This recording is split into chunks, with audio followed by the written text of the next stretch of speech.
Selfie. Now, the threat of an Ebola outbreak in the UK has provided a new focus for a growing community of preppers, those prepared for the breakdown of civil society. Well, one community member has had his survival guide viewed thousands of times on YouTube. Sky's Charlotte Lomas went to meet him. This is the vice president of the association. Imagine this. Ebola has broken out in the UK. There's rioting in the streets and food is scarce. That's the scenario Luke Edwards is playing out. His YouTube video on how to survive an Ebola pandemic has received more than 15,000 hits.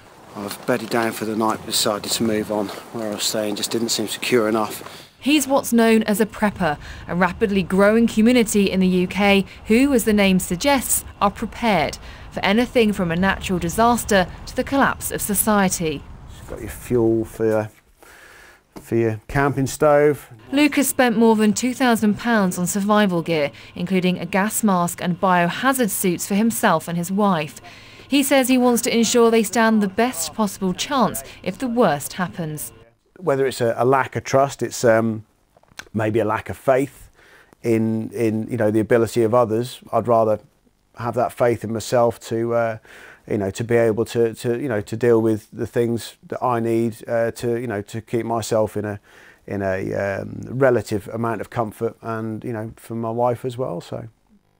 And Luke is by no means alone.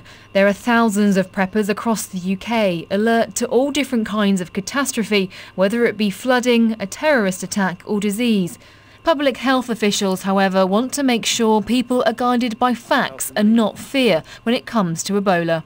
I'd like to reassure people, firstly, because we don't have any cases in this country to start with. They're in West Africa. And secondly, it is a hard disease to catch. And if you take normal precautions, you won't be catching it. It is not like the flu.